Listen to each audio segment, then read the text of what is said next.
En este segundo video vamos a hablar vamos a comenzar a hablar del tubo digestivo.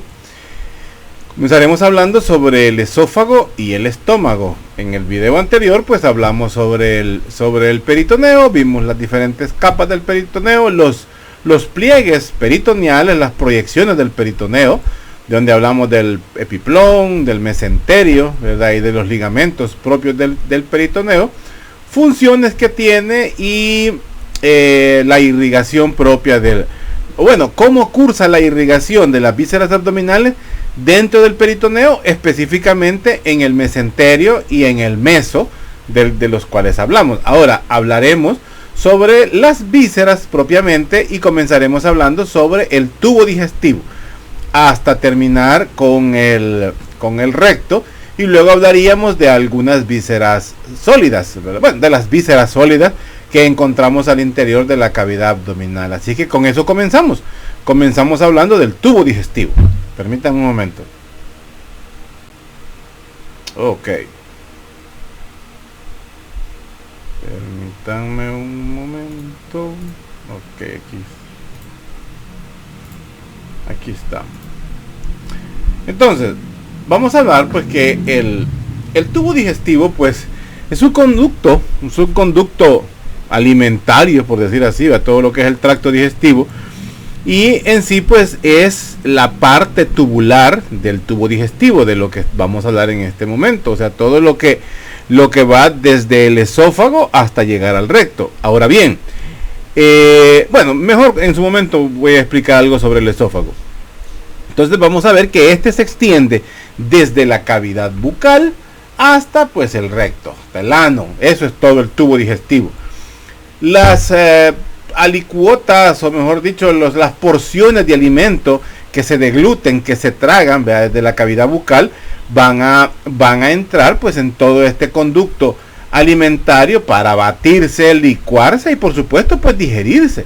Y para que al poder hacer la digestión se puedan absorber todos los elementos nutritivos, el agua, y también pues eliminar los componentes que no son digeribles o posiblemente tóxicos que van junto a los alimentos. Entonces esa es la función de todo este tubo digestivo. La primera porción se encarga de lo que decíamos: batir, licuar, digerir, o sea, poner asimilables los nutrientes que encontramos en los alimentos.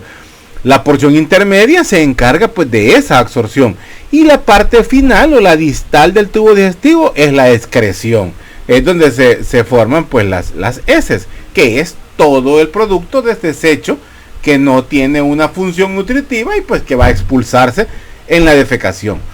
Más o menos el tubo digestivo tiene una longitud de unos 9 metros aproximadamente, y se va a subdividir en diferentes regiones que tienen una morfología pues reconocible realmente, o sea, se puede identificar.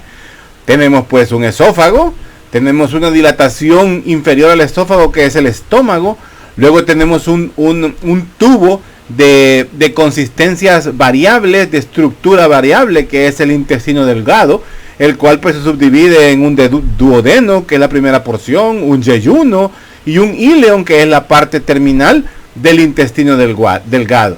Y luego pasamos a un intestino grueso, el cual pues se subdivide también en un ciego, un colon ascendente, transverso, descendente, un colon sigmoides, ¿verdad? Es todo esto que de lo que estamos viendo acá: un ascendente, un transverso, un descendente, un sigmoides y un recto, y al final pues un conducto anal, tomando en cuenta que hay una estructura que es un apéndice, ¿verdad? Un apéndice es un agregado, pero casualmente pues esta estructura también lleva ese nombre, que es el apéndice, que parece un gusano. Por eso es el nombre de apéndices vermiforme. Verme es un gusano, entonces es vermeforme, o sea, forma de gusano. Es un término anacrónico para decir apéndice vermiforme. Ahora, algo importante, y son estas horas que estamos viendo aquí, o estos tiempos que vemos representados ahí, son los tiempos que los alimentos pasan por diferentes sitios de este tubo digestivo con el objetivo pues de ser digerido en las diferentes pues regiones del conducto alimentario. Ahora, hay que tomar en cuenta que el lugar donde inicia la digestión de los alimentos es en la boca. Desde la zona donde se tiene acceso a los alimentos al cuerpo humano, que es la boca, desde ahí comienza la digestión. Ahí encontramos unas glándulas accesorias, ¿verdad?, a la cavidad bucal, que son las glándulas salivales, glándulas de las cuales ya hablamos, que pues encargadas de secretar la saliva, que dentro de sus componentes pues encontramos enzimas que inician la digestión desde la cavidad oral. Entonces vamos a ver pues que esas diferentes regiones por donde pasan los alimentos van a ejercer pues cierta efectos digestivos en los alimentos, y eso pues va a modificar la composición química de estos mismos alimentos. El alimento, al ingerir, al acceder a la boca, cambia su nombre, alimento o comida, a ser un bolo alimenticio. Cuando ya lo encontramos dentro del tracto digestivo, se convierte en un quimo.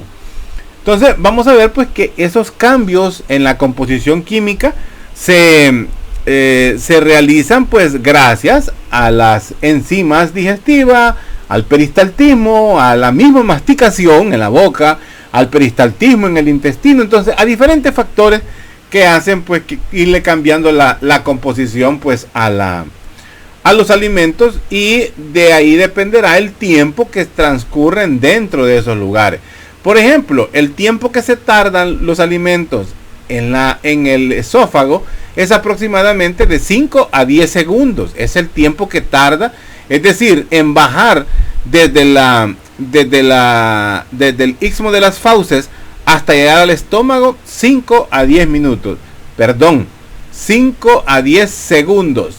Dejémosle 5 segundos. ¿Cuánto tiempo se tardan los alimentos en hacer la digestión en el estómago? Se tardan aproximadamente de 3 a 5 horas. Aproximadamente 3 a 5 horas. ¿Cuánto se tarda en el intestino? En el intestino delgado se tarda aproximadamente, fíjense que aquí tengo un error, permítanme, voy a modificar porque no sé por qué lo tengo así. Permítanme un segundo. Hoy sí. Entonces tenía mal los tiempos. Entonces vemos pues que los alimentos aproximadamente en el intestino delgado se tardan aproximadamente 6 a 12 horas en el intestino delgado. En el intestino grueso se tardan un aproximado de 30 a 40 horas en pasar por todo el tubo digestivo y luego pues ser defecados aproximadamente. Pero en la clase presencial hablábamos que también estos son tiempos estándar, pero hay alimentos que necesitan pues mucho más tiempo para poder ser digeridos, o mejor dicho, aportar sus nutrientes y luego pues ser expulsados. Histológicamente esto lo vimos en las exposiciones de microanatomía, donde veíamos las capas propias de una estructura del tubular, donde veíamos una mucosa, veíamos una submucosa, una muscular externa y una serosa o adventicia, según la presencia o no pues de una capa peritoneal. Pero bueno, eso, como les decía, ya está hablado, no vamos a entrar en mayores detalles, pero las imágenes les sirven para ubicarse. Otra importante es la inervación. Esto sí me interesa que lo sepan porque lo vimos en anatomía 1, los dos tipos de inervación que presenta el tubo digestivo. Una a cargo del sistema nervioso autónomo, donde tenemos la inervación principal por el nervio vago, los nervios espinales sacro, o sea, donde tenemos una inervación de tipo parasimpática y inervación simpática. Pero además tenemos una inervación por el sistema nervioso entérico, que este es el que tiene que ver directamente con los procesos digestivos, es decir, el peristaltismo, la motilidad, ¿cómo podemos decir? El paso de los alimentos por las diferentes zonas que comprenden el tubo digestivo. Pero a grandes rasgos me interesa que sepamos que es una inervación autónoma a cargo del sistema nervioso simpático y parasimpático, principalmente el nervio vago, y una inervación gracias al sistema nervioso entérico.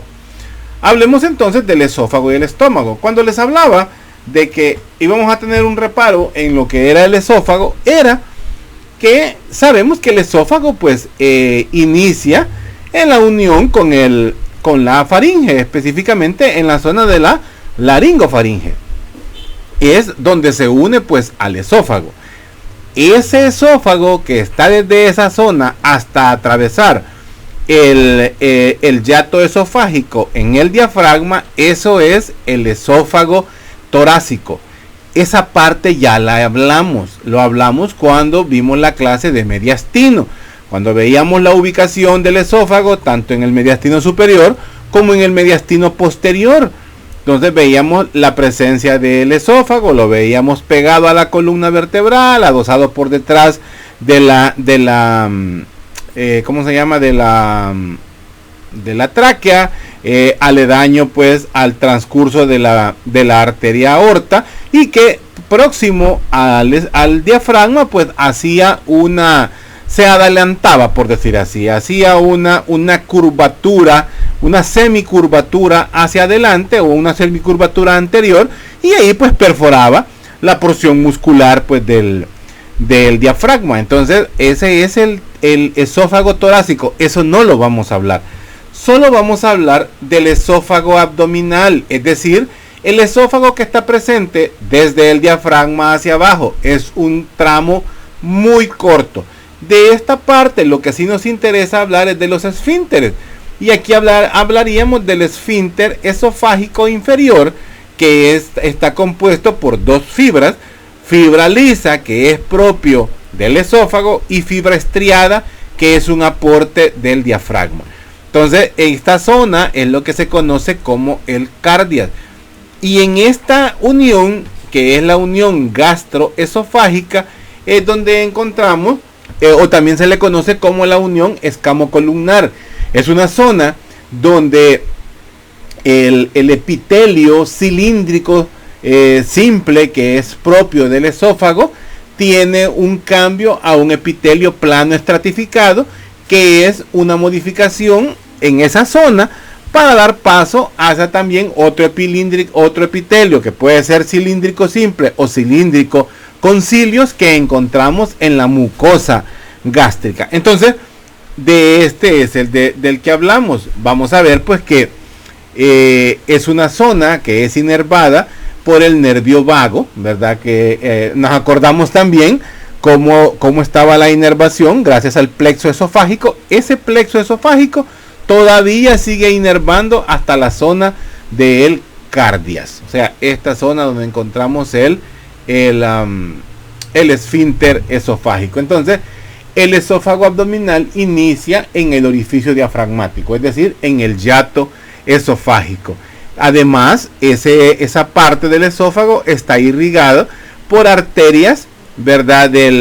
Las arterias esofágicas, que son en esta zona originadas desde la arteria gástrica izquierda, rama del tronco celíaco. O sea, la irrigación del cardias o del esófago, mejor dicho, la irrigación del esófago abdominal es gracias a ramas de la arteria gástrica izquierda. Son las arterias esofágicas, las ramas esofágicas de la arteria gástrica izquierda. Además, hay otras arterias esofágicas, otras ramas esofágicas que irrigan al esófago en esa zona, y son ramas de la arteria frénica inferior, que esta es la primera rama de la arteria aorta abdominal. Es una de las ramas dorsales o posteriores de la aorta abdominal. Es la primera rama, ¿se acuerdan cuando hablamos de eso? Entonces, eso es lo importante que me interesa de esta zona del esófago abdominal,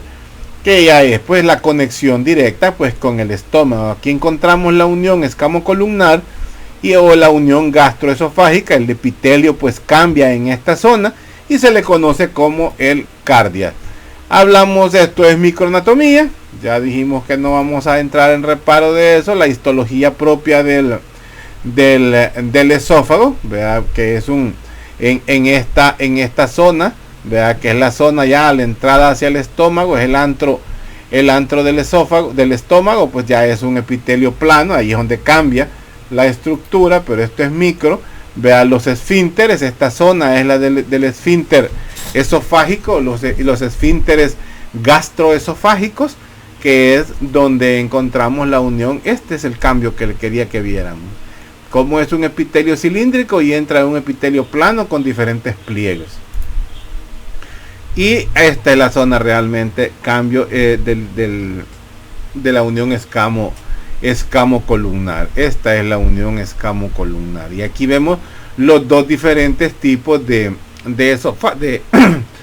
esfínter gastroesofágico. El que es completamente de músculo liso, modificación del músculo esofágico, con modificación del músculo diafragmático, que le imprime también otro esfínter, o sea, es un doble esfínter. Entonces vamos a ver pues que tenemos uno de músculo liso y uno de músculo estriado. Esta zona es importante conocerlo, o esta unión escamocolumnar, es porque los daños por reflujo gastroesofágico, que es una patología que se conoce como ERGE, esta patología es un reflujo, o sea, este esfínter no funciona bien, se abre y al abrirse produce que el contenido gástrico, los jugos gástricos, la acidez sube hacia el esófago. Es lo que la gente refiere como agruras. En un inicio solo se queda confinado, o mejor dicho, solo se ubica en esta zona. Pero a medida la patología se va haciendo más grande o mayor, comienza a subir la acidez, a tal grado que hay pacientes que pueden tener vómitos ácidos, un poco de acidez revuelta con comida, y no es en sí un vómito, sino que es un reflujo. Entonces, porque un vómito es la expulsión del contenido gástrico, pero un reflujo solamente es una licuota, es decir, un poquito de contenido que sale, o solamente acidez, o podrían venir alimentos, y esa acidez, el epitelio, el tejido propio del estómago, tiene la capacidad de resistir esa acidez, pero el esófago, el epitelio cilíndrico del esófago no tiene la capacidad de soportarlo, y entonces arde, y tenemos pues arde y duele. Entonces hay pacientes pues que tienen esa situación de reflujo, que se complica más que todo en la noche, y el paciente pues le duele el pecho, hay un dolor retroesternal, o puede llegar a ser hasta un dolor precordial, porque el esófago está tirado un poco hacia la izquierda. Entonces el dolor principalmente es o atrás del esternón, o completamente o en parte tirado hacia el hemitórax izquierdo.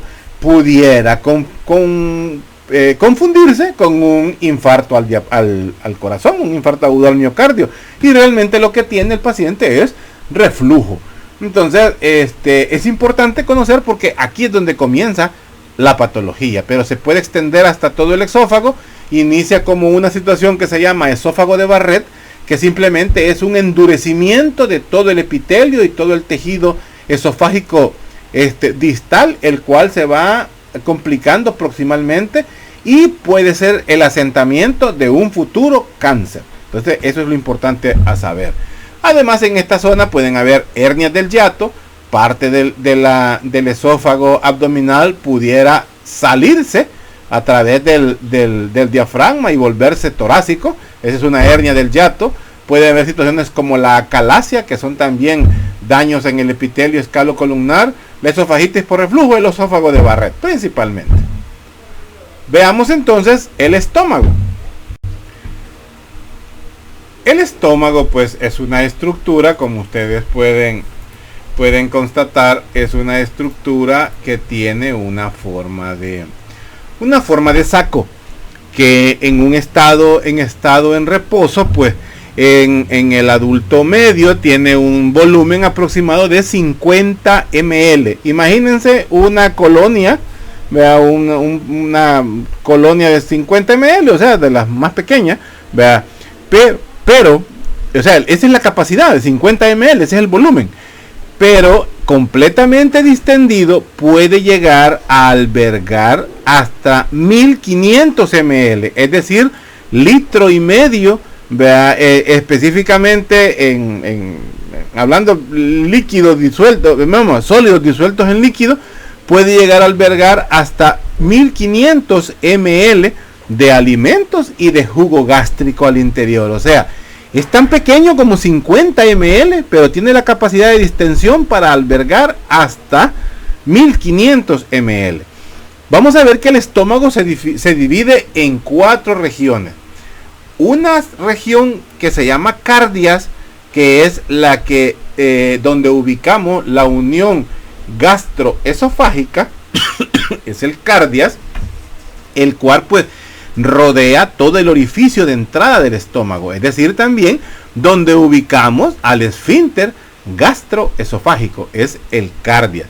Luego tenemos una parte superior que es el fundus, así se llama, es el fundus gástrico, el cual pues prácticamente está por encima, como digamos, en la zona por encima del cardia, porque el cardia está abajo, el fundus está arriba. Luego tenemos el cuerpo gástrico, que es la porción pues más grande, es la más ancha también del estómago, y por último tenemos una porción pilórica, que es esta que encontramos acá.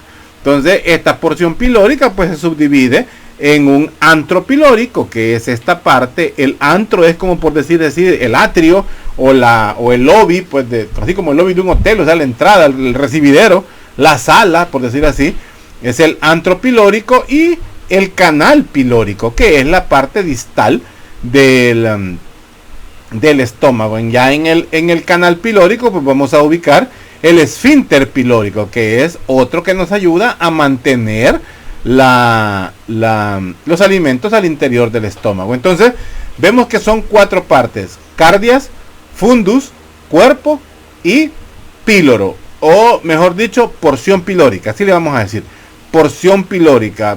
En biología solo se dice píloro, pero en anatomía vamos a tener que decir porción pilórica.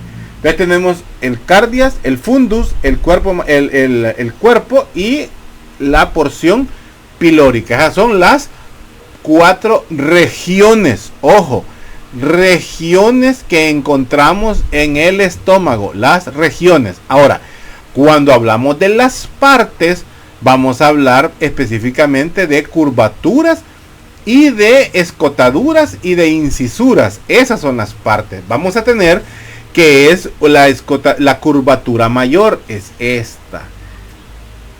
Su mismo nombre le da prácticamente, describe su forma.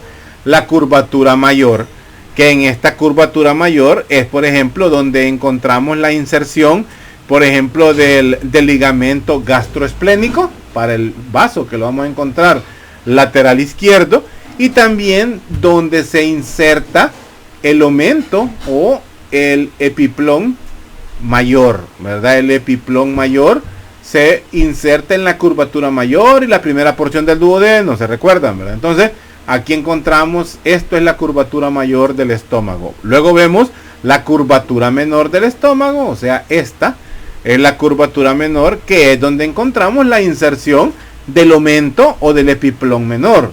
El epiplón menor se inserta en la curvatura menor y también en la primera porción del duodeno. Vamos a ver una escotadura que la encontramos acá. Esta escotadura, y es la escotadura del cardias.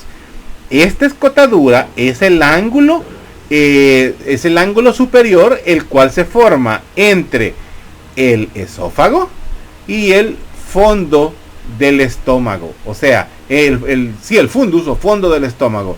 La escotadura o incisura cardial, escotadura del cardias o incisura cardial, así la pueden encontrar en la literatura. Entonces, esta es la escotadura cardial. Pregunta de examen: ¿entre qué partes del estómago, entre qué estructuras encontramos la escotadura cardial? entre el esófago y el fondo del estómago. Esa sería la respuesta correcta. Luego tenemos la incisura angular, que es esta que vemos acá. Y la encontramos prácticamente en la zona de la porción pilórica. La incisura angular pues la encontramos al final de la curvatura menor. Aquí encontramos la incisura angular al final de la incisura de la curvatura menor. Aquí encontramos el ángulo, la incisura angular. Y luego pues la pared anterior y la pared posterior. La pared posterior la encontramos en la zona de la transcavidad de los epiplones. Y la curvatura mayor la encontramos en la cavidad peritoneal. ¿Ok? Sigamos. No quiere trabajar. Aquí está. Entonces, vamos a ver pues que el estómago vacío en sí, o sea, sin nada adentro, veíamos que tiene la capacidad de contener 50 ml y ya con alimento puede llegar hasta 1500 ml. En cuestión de tamaño podemos decir que de largo, si quisiéramos estirar el estómago, que no tenga nada, completamente en ayuno por decir así, el estómago puede medir 20 centímetros de largo. O sea, es lo más, o sea, es pequeño realmente. Y como decimos, puede llegar a contener pues hasta 1 y hasta 1500 ml. Ahora, el tamaño en sí del estómago el tamaño y la ubicación va a depender pues de diferentes factores. La edad, ¿verdad? De si está lleno o si está vacío. Y también de la posición corporal. Es decir, la posición del estómago también cambia de acuerdo a la posición que tengamos nosotros. No es lo mismo el estómago cuando estamos parados que el estómago cuando estamos acostados. Parados, cuando tenemos el estómago lleno, no nos da ningún problema. Acostados, pues nos puede comprimir, ¿verdad? Parte de la pared torácica, o sea, más que todo de la parte inferior, la zona de la cara diafragmática de los pulmones pudieran comprimirse por el tamaño del estómago y costar que uno pueda respirar. Por eso es que a los pacientes que tienen problemas de obesidad, y se les aconseja primero que no duerman completamente acostados, a plan, como decimos, sino que tiendan a poner respaldo para que tengan una posición un poco sentada, y de esa forma pues no hay compresión y pueden respirar mejor. Si no, pueden tener dificultades para respirar, y lo más importante es que así se evitan los problemas de reflujo. Ahora, esto que vemos acá, esta estructura todo rugosa, esa es lo que se conoce como la mucosa. Es donde encontramos células de mucus, son las células superficiales que encontramos ahí. Además encontramos unas células especiales que se llaman células principales. Son las células que generan unas enzimas de nombre pepsina, necesarias para la digestión de las proteínas. Y también vamos a encontrar las células que son las encargadas de generar los jugos gástricos o la acidez del estómago, que son las células opsínticas. Entonces encontramos células productoras de mucus, encontramos células principales que producen pepsina o las enzimas, y las células oxínticas que producen los jugos gástricos. Entonces, todos estos, entre estos pliegues, que es la mucosa, ahí encontramos estas células que son encargadas de producir esos son sus productos. Un jugo gástrico en condiciones normales, digamos, pues está conformado por ácido clorhídrico, que posee una acidez o un pH de 1.5 a 2, es muy ácido. Pepsina, que es la enzima, otro que es el factor intrínseco, mucus, y también bicarbonato, que ayuda como un buffer. Es decir, el mismo estómago genera un buffer o un componente que inhibe la misma acidez que él mismo, valga la redundancia, está produciendo.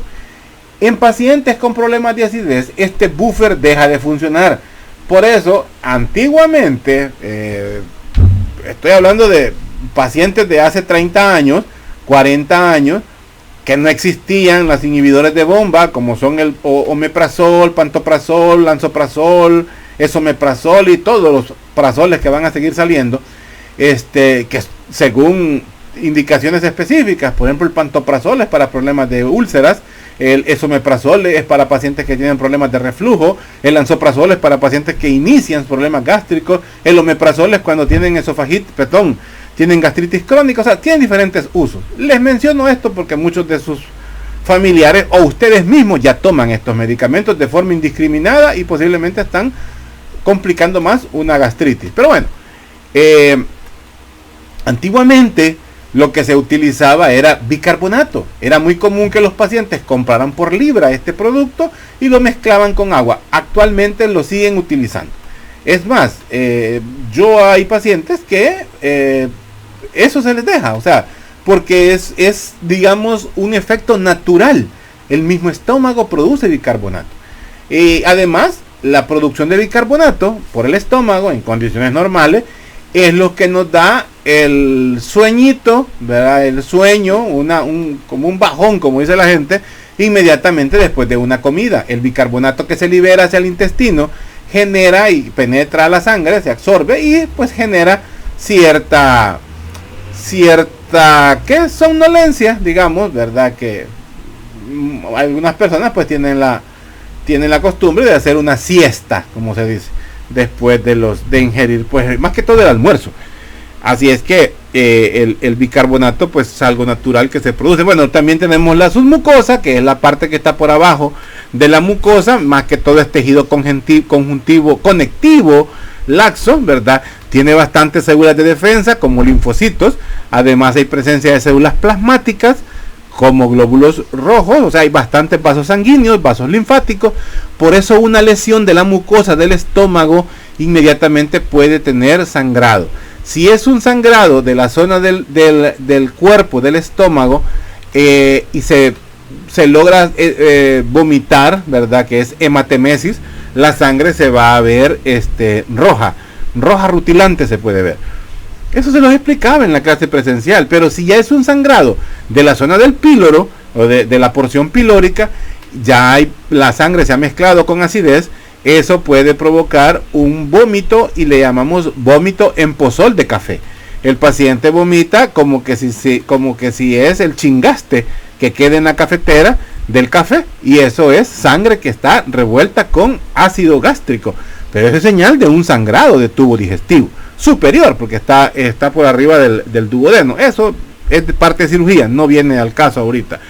La sangre también, cuando es digerida y no se vomita, sino que sigue su trayecto normal de un sangrado activo, las heces salen negras y son heces su olor es muy fuerte, muy fétido, y se llaman melenas. Vea, la sangre sale oscura, negra.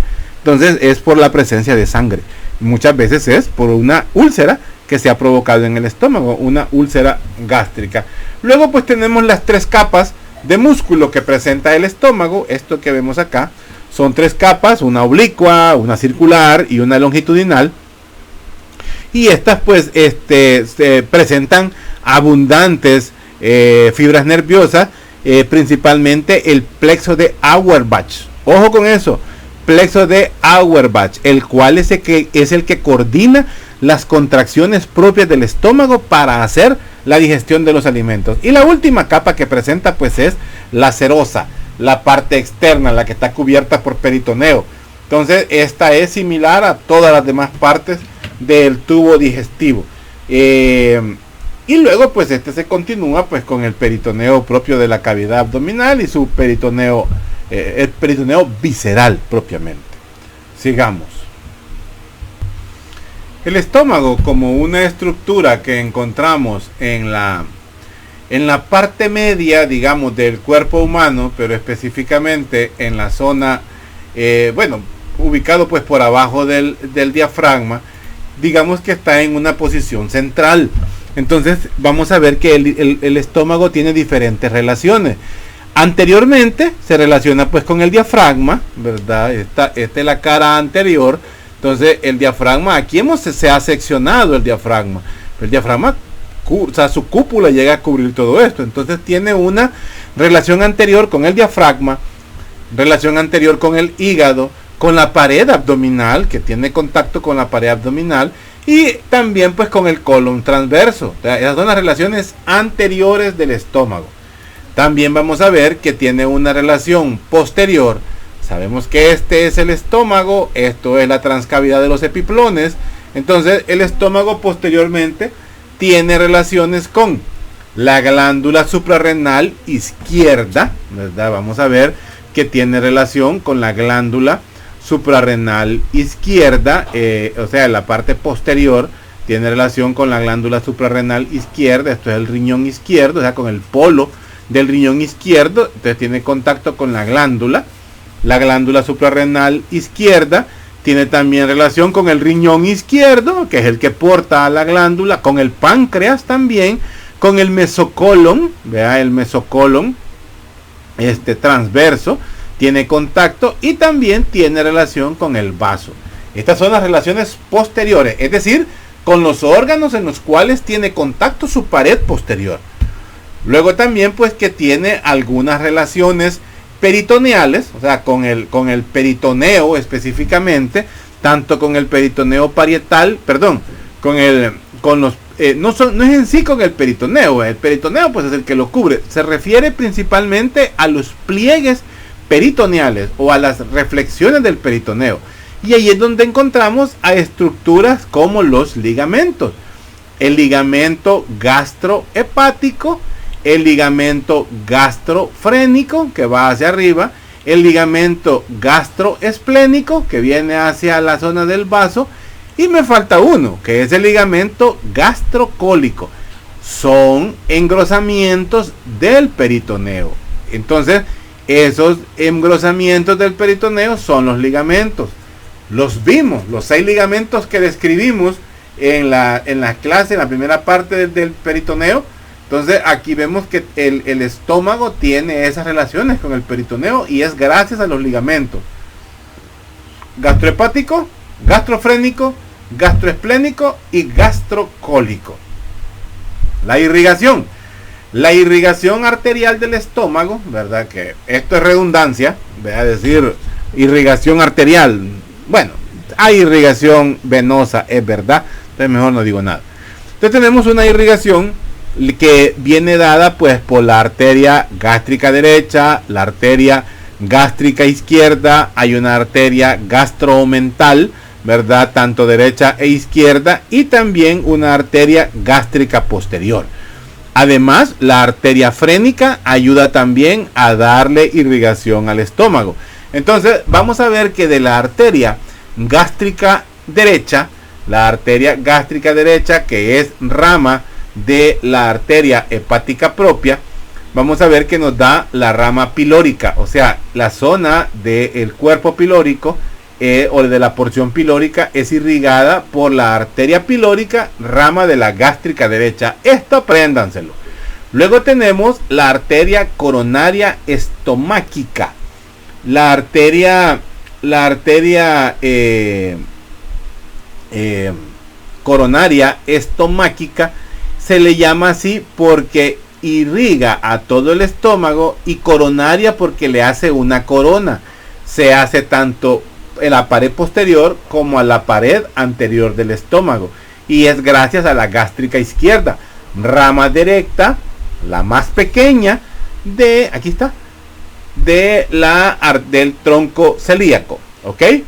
Luego tenemos las arterias gastroomental, ¿verdad? La arteria gastroomental derecha e izquierda, que estas vienen a ser ramas de la arteria gastroduodenal, la derecha, y de la esplénica. La esplénica es otra rama del tronco celíaco, de ahí sale la gastroomental izquierda, que esas cursan sobre el omentto mayor en esta zona y el omentto menor en esta zona, para irrigar siempre el cuerpo del estómago.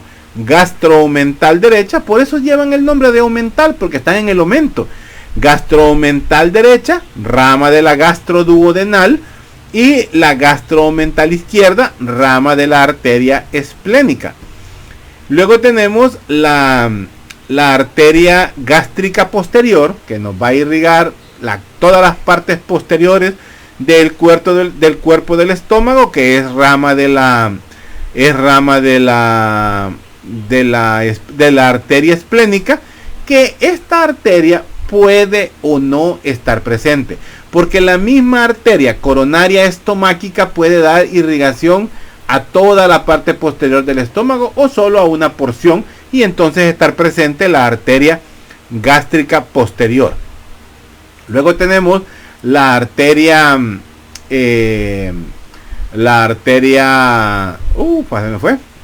frénica. Vea, la arteria frénica, que nos va a irrigar parte del fundus del estómago. Entonces esas son las arterias que nos dan la irrigación del estómago. Podemos decir una aclaración. En algunas literaturas nos aparece como nombre arterias gastroepiploicas, porque están dentro del epiplón.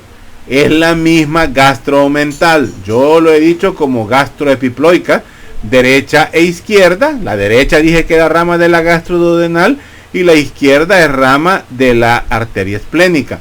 Pero es lo mismo, gastroepiploica, gastromental, porque el omento y epiplón es lo mismo. Ojo, no es que estoy diciendo otra. Me hacía falta hablar sobre, también hacer una aclaración sobre las arterias gástricas cortas. Estas gástricas cortas de esta literatura son las mismas gástricas posteriores. Por eso decimos que pueden o no estar presentes. Y las arterias frénicas. Sigamos. El drenaje venoso del estómago es gracias a las venas gástricas. Las venas gástricas se adhieren a la vena esplénica. La vena esplénica también recibe el drenaje de la mesentérica inferior. La arteria esplénica, con estas dos tributarias, que son las arterias gástricas y las venas gástricas y las venas mesentéricas inferiores, conforman la vena esplénica. Cuando se une a la vena mesentérica superior, conforman la vena porta. El drenaje linfático, pues gracias a ganglios celíacos, que van a terminar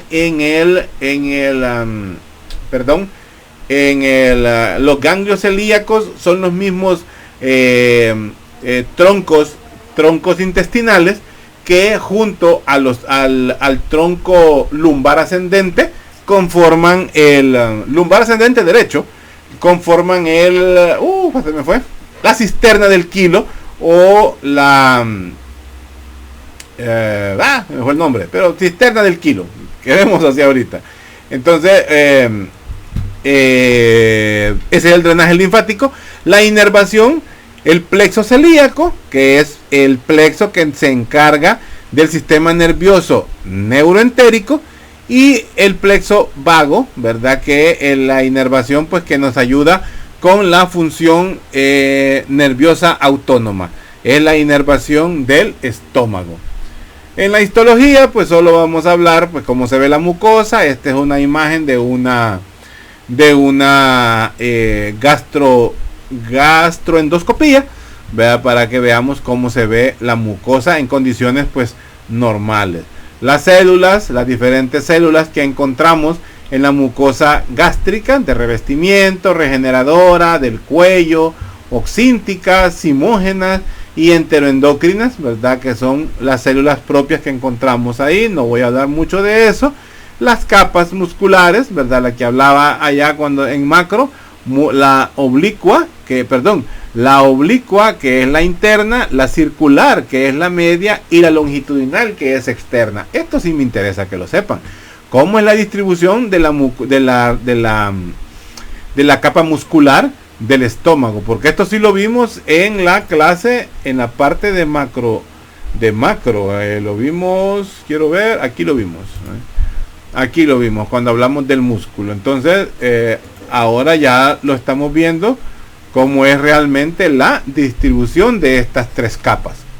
Y bueno, pasamos ahorita a la parte de...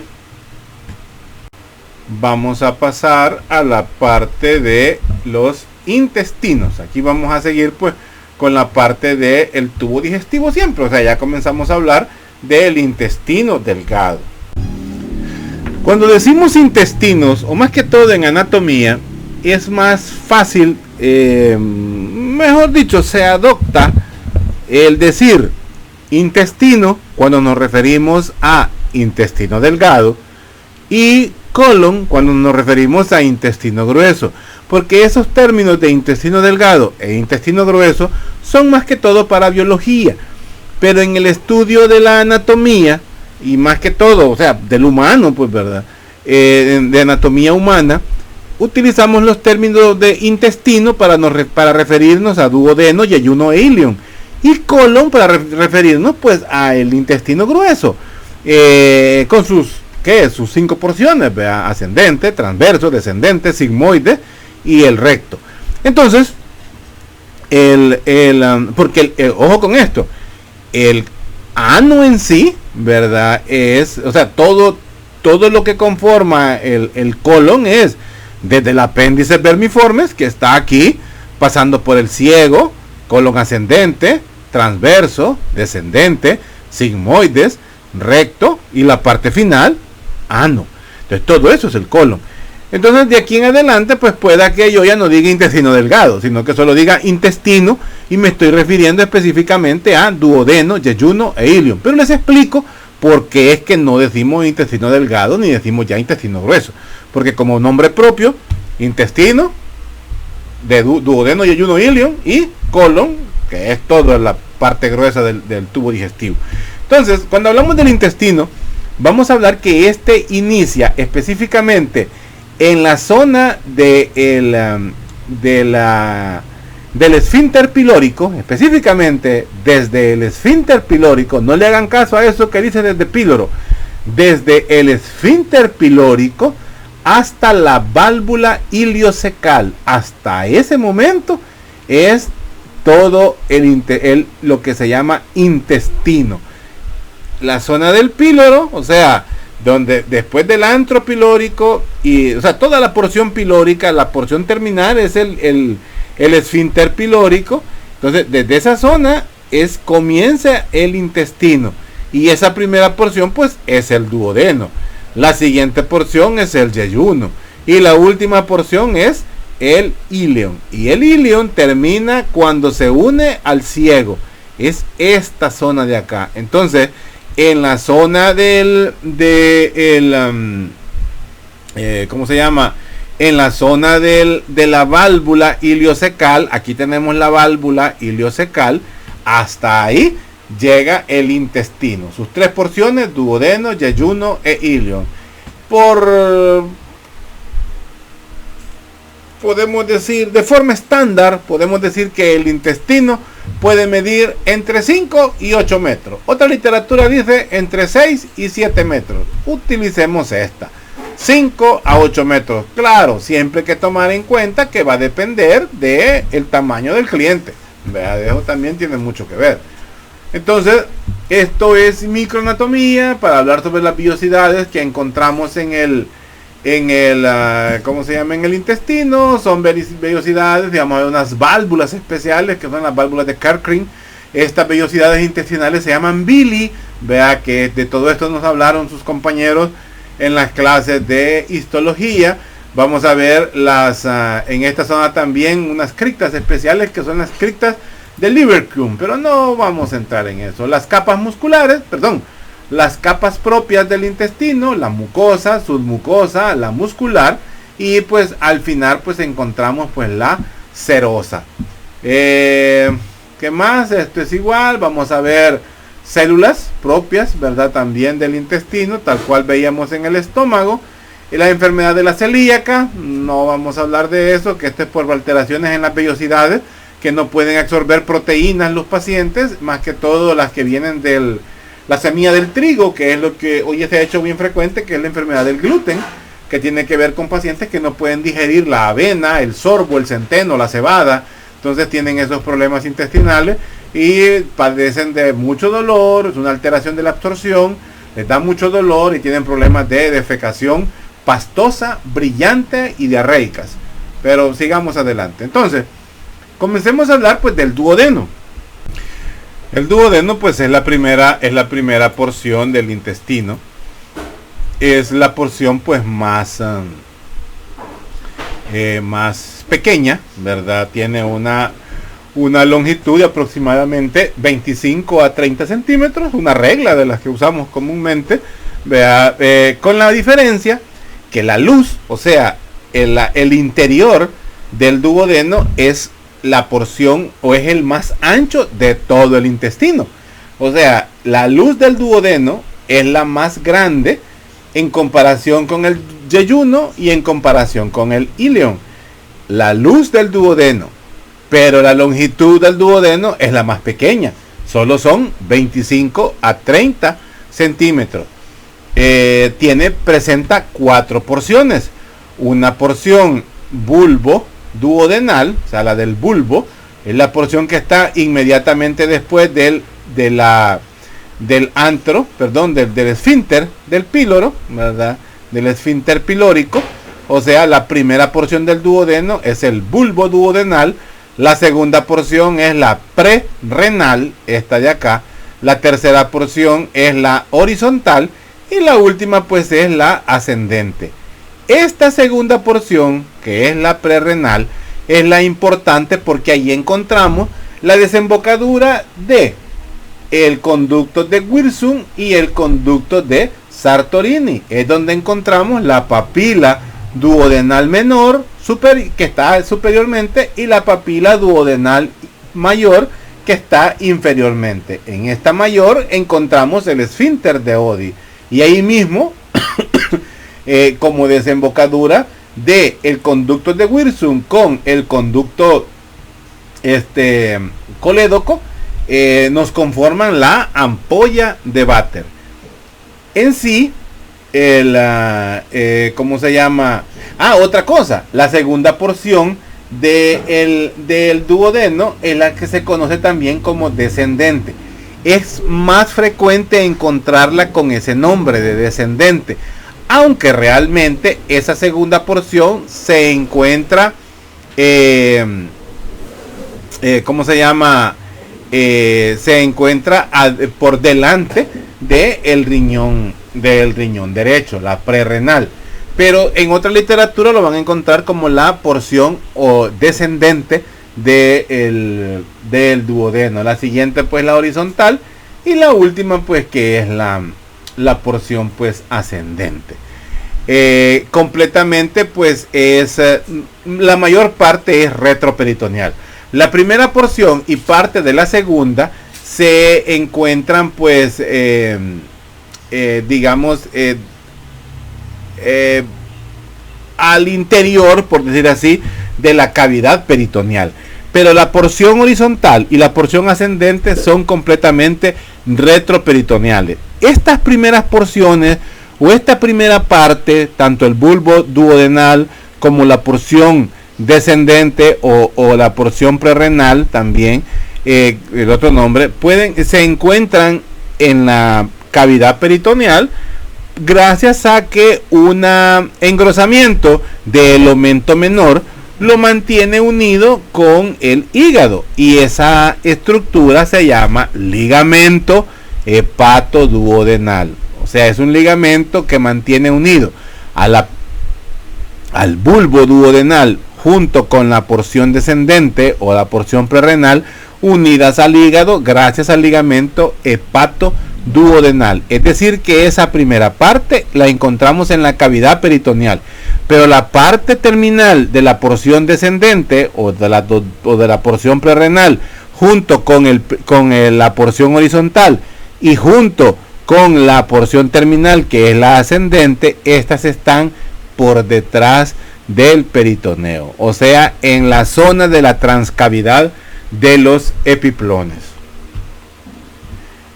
Cuando hablábamos de las porciones del duodeno, cuando hablamos de la primera porción, pues es donde tenemos el orificio pilórico, donde está a partir del esfínter pilórico, pues es que comienza, ¿cómo se llama? Es que comienza la primera porción pues del duodeno, está en la colindancias pues con el orificio pilórico y también con la porción del cuello de la vesícula. Todo esto, teniendo esto que es el cuello de la vesícula, esta zona de acá, esto es la primera porción del ¿cómo se llama? Del duodeno. Ahora, en esta zona, ¿verdad? Del duodeno hay una dilatación que a veces aparece con el nombre de ampolla. Es parte también, otro nombre, aparte de bulbo duodenal, se habla también de la cabeza duodenal. Es otra forma de referirse a la primera porción del duodeno. Importante porque en ellas pueden darse situaciones también que tienen que ver con úlceras por la acidez estomacal. Se llaman úlceras duodenales. En esta porción es donde se encuentran las úlceras duodenales. Es muy raro que aparezcan en la porción descendente o la porción prerrenal. En la cabeza del duodeno, en la ampolla duodenal o en la bulbo duodenal es donde encontramos las úlceras duodenales. La segunda porción, que tal vez por las estructuras que ahí encontramos adquiere mayor relevancia, ¿verdad? Es la segunda porción del duodeno, que esta prácticamente comienza después del cuello de la vesícula, después del cuello de la vesícula, y desciende pues inferiormente hasta ubicarse a nivel de L3.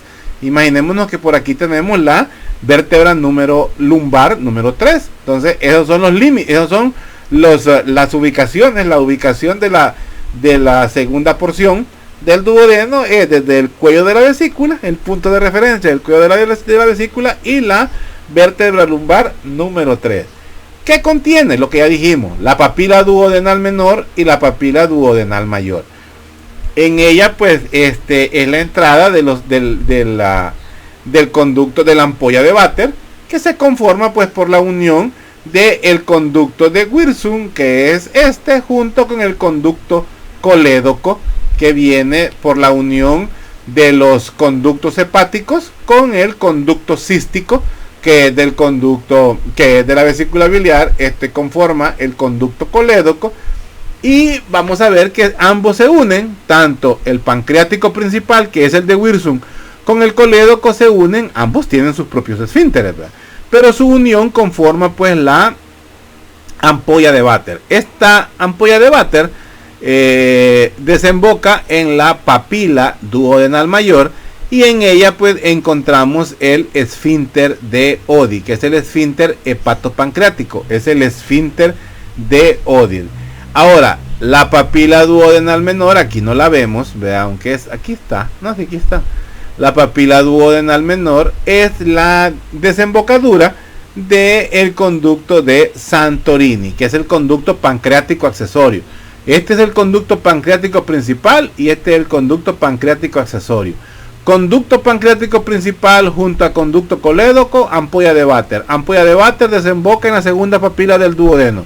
Y ahí encontramos el esfínter de Oddi. Ese regula la secreción de los jugos que vienen de la bilis y de la bilis en sí, con los productos exócrinos del páncreas, ¿verdad? Ahora, en sí, pues quien lo regula es el esfínter de Oddi.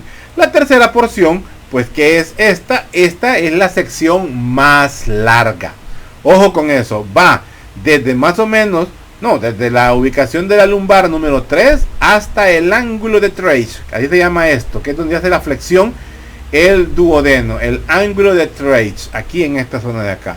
Y vamos a ver que en este ángulo de Treitch encontramos el ligamento de Treitch. Ese es el que le hace la flexión al duodeno, el ligamento de Treitch. Entonces luego tenemos pues la cuarta porción, que es entonces más o menos se encuentra a la altura, colindando a la arteria aorta abdominal, ¿verdad? Cerca también se eleva un poco hasta la lumbar número 2, ¿verdad? Y pues va ¿cómo se llama? A terminar pues ya con en la zona pues del ligamento y del ángulo de Treach. Entonces esto ya es el yeyuno. Sigamos. Así como hablamos de que el estómago tenía relaciones con las estructuras aledañas, el duodeno también tiene relaciones con estructuras aledañas como lo son el hígado, la vesícula biliar. Este es el duodeno. Entonces tenemos al hígado, la vesícula biliar, al páncreas, ¿verdad? Acordemos que parte de la porción del uncus, ¿verdad? O la porción uncinada del páncreas, que es el gancho, está prácticamente alojada dentro de la curvatura del duodeno. Entonces vemos al páncreas, la vena porta, ¿verdad? Pasa cerca prácticamente del duodeno. El riñón derecho lo encontramos por detrás, los vasos renales, ramas de la arteria aorta abdominal, la vena cava inferior en esta zona y la propia aorta. Son estructuras que están aledañas pues al duodeno. Además tiene relaciones peritoneales y estas relaciones peritoneales, que es gracias al ligamento hepato-duodenal, eso pues hace que esta primera porción sea muy móvil.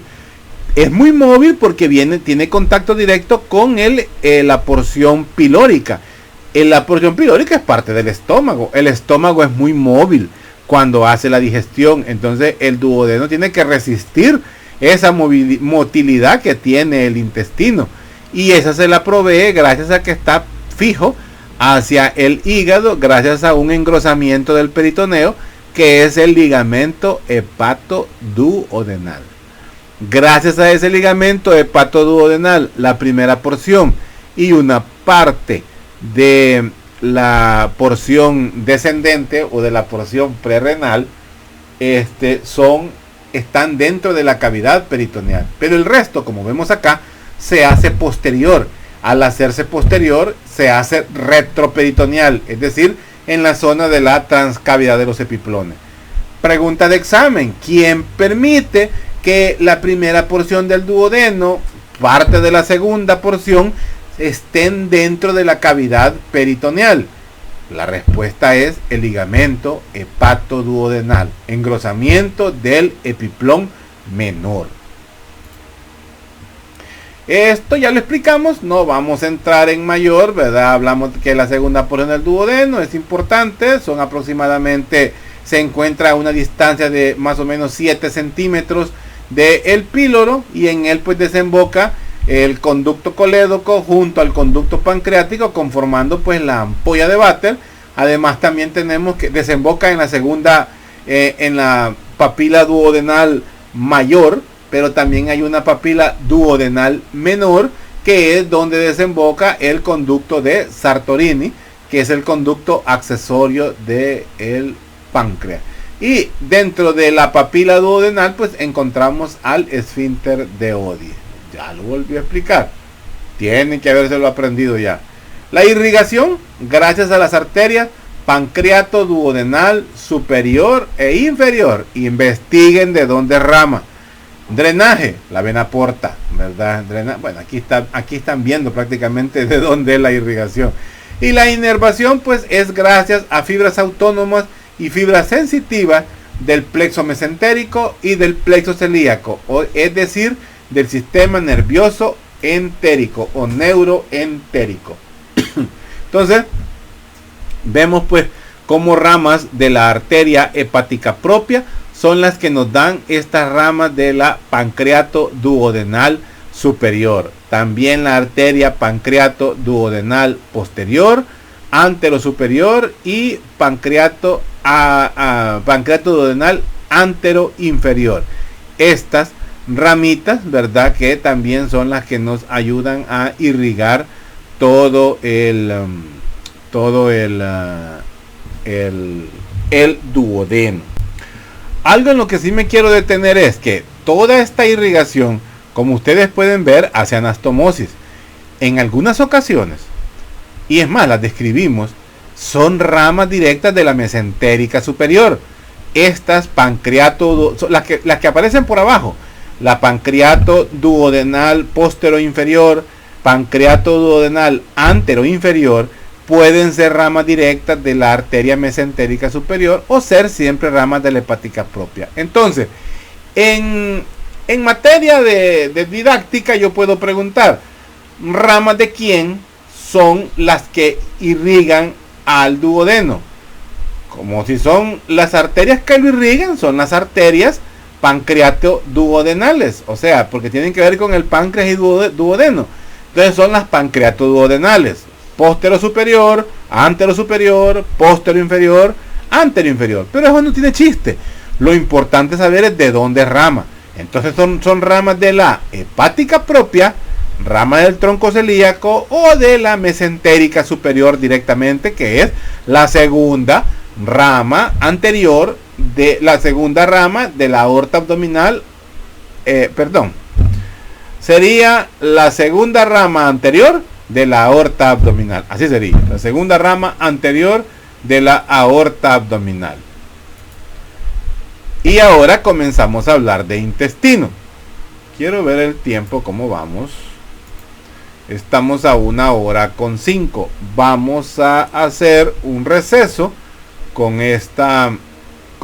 esta parte.